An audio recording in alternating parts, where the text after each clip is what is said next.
You've poured your heart, sweat, and weekend mornings into your garden all summer. The tomato plants are finally heavy with fruit. The zucchini is practically jumping off the vine, and your flower beds have been a riot of color. It really feels like you've made it. But believe it or not, this is the exact moment, right at the tail end of summer, when your garden is secretly at its most vulnerable. A few common, seemingly innocent mistakes right now can quietly sabotage everything you've worked so hard for. And these aren't just little oops moments. We're talking about critical errors that can wreck what's left of your harvest, invite a plague of pests, and create a mountain of work for you next year. What's worse? Almost everyone makes at least one of them. We're going to walk through the 5 biggest end-of-summer mistakes you need to avoid.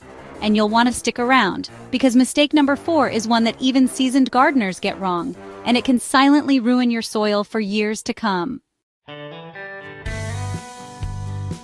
First up, the most common mistake is getting your watering all wrong as the season winds down. That late summer heat can be tricky. You see a plant looking a little sad in the afternoon sun, and your first instinct is to just douse it with water. But that's often a recipe for disaster. The biggest issue is usually overwatering. It's tempting to keep up that same heavy watering schedule you had in July, but your plant's needs are changing. Constant shallow watering keeps the soil surface soggy, which is the perfect breeding ground for fungal diseases and root rot. This is especially true for tomatoes. Giving them too much water now can make the fruit swell too fast, leading to those ugly cracks and splits that nobody wants. Of course, underwatering is just as bad. A plant loaded with fruit is working overtime, and it still needs consistent moisture down at its roots. Letting the soil dry out completely will stress the plant, giving you smaller, less flavorful produce, and basically putting up a vacancy sign for pests. So what do? It's all about watering deeply, but less often. Instead of a quick spray every day, give your plants a long, slow soak right at the base every few days. This encourages the roots to grow deeper, where they're protected from the heat and can find moisture reliably. Before you water, just stick your finger 2 or 3 inches into the soil. If it feels dry down there, it's time. If it's still damp, give it another day. This simple check takes seconds but can save your plants from both rot and drought. The second huge mistake is getting a little lazy with harvesting. It sounds obvious, but leaving overripe produce on the plant is one of the worst things you can do. When a zucchini turns into a giant baseball bat or a tomato gets soft on the vine, it sends a clear signal to the plant. My work here is done. The plant then shifts all its energy from making new flowers and fruit to just making seeds in the old fruit. This means your production just grinds to a halt. For crops like beans, cucumbers, and zucchini, picking them often is the secret to getting a continuous supply. But there's another danger here. Rotting fruit is a magnet for pests like fruit flies and fungus gnats, and it can also spread diseases to the rest of your garden. The fix is easy, and let's be honest, it's the fun part. Get out there every day or two and pick everything that's ready. Don't wait for things to get bigger. Most vegetables taste best when they're young and tender anyway, and hand in hand with harvesting is pruning. As summer fades, a lot of plants can look tired and overgrown. Leaving dead or diseased leaves on the plant not only looks messy, but it also wastes the plant's energy and cuts down on airflow, which is a perfect recipe for powdery mildew. So, make it a habit to snip off yellowing leaves, especially on the lower parts of your tomato and squash plants. And for your flowers, deadheading the spent blooms will encourage one last beautiful flush of color before the first frost. Alright, we're 2 mistakes in, and hopefully you're already thinking about what you can do in your garden this afternoon. If you're finding this helpful, do me a huge favor and hit that like button. It really helps the channel reach more gardeners just like you. And while you're at it, subscribe so you don't miss our next videos on getting your garden ready for winter. Now drop me a comment below. What's the one crop you're harvesting the most of right now? I'd love to hear what's thriving in your garden. Mistake number 3 is letting your guard down against pests and weeds. It's so easy to feel like you've won the war by late summer, but this is often when pest populations completely explode. Those little holes in your kale or the aphids hiding under your pepper leaves can spiral out of control and wipe out a crop you've been babying for months. Ignoring those early signs is a massive error.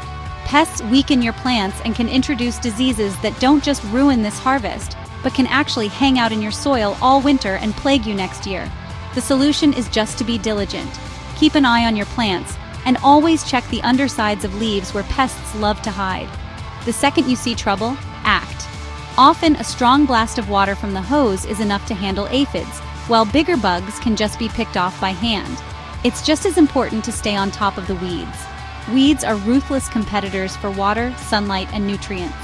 Letting them take over now will choke out your vegetables right when they're trying to give you that final push. Even worse, letting those weeds go to seed means you are literally planting next spring's weed problem. A single weed can drop hundreds, even thousands of seeds.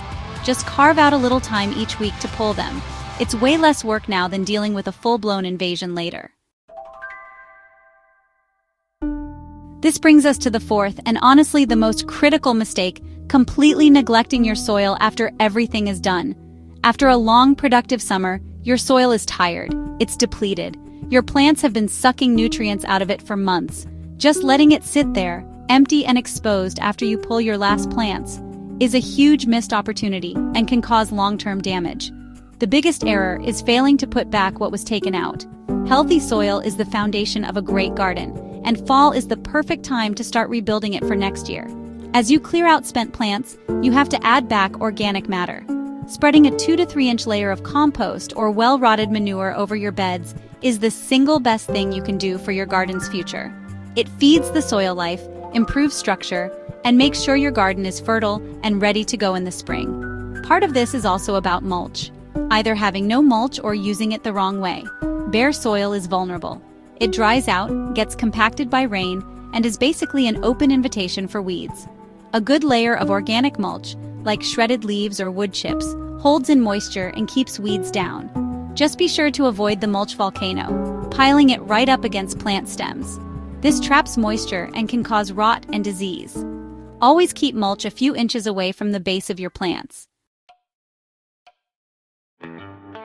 And the final mistake is thinking the gardening year is over when you pick that last tomato. The end of summer isn't just an ending, it's really the beginning of the next garden. Failing to plan ahead is what separates the good gardeners from the great ones. This all starts with cleanup. Leaving dead, diseased plants in the garden over winter is like rolling out the welcome mat for pests and diseases. Fungal spores and insect eggs can easily survive on that old debris, just waiting to attack your new plants in the spring. So, make sure you remove all the spent annuals and any leaves that looked sick. Healthy stuff can go in the compost, but anything suspicious needs to be bagged up and thrown out. This is also the perfect time to take care of your tools. Don't just toss those dirty, sap-covered pruners in the shed. They'll just rust and get damaged. Taking a few minutes to clean, sharpen, and oil your tools now will save you a ton of money and frustration come spring. Finally, and maybe most importantly, take notes. Do it now, while it's all fresh in your mind. What worked this year? What was a total flop? Which tomato variety was the tastiest? Where did you first see those squash bugs? Keeping a simple journal, or even just a note on your phone, is priceless for planning next year.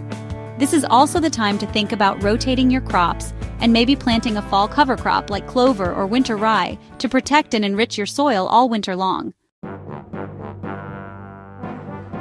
So there you have it, 5 critical mistakes to avoid as summer wraps up.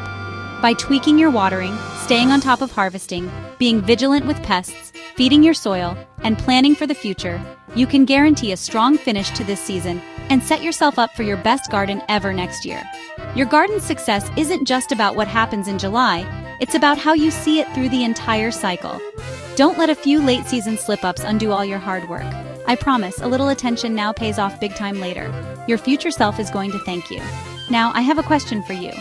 What is the #1 lesson you learned in your garden this year? Share it in the comments below. I read every single one and I can't wait to see what you've all learned. Thanks for watching and happy gardening.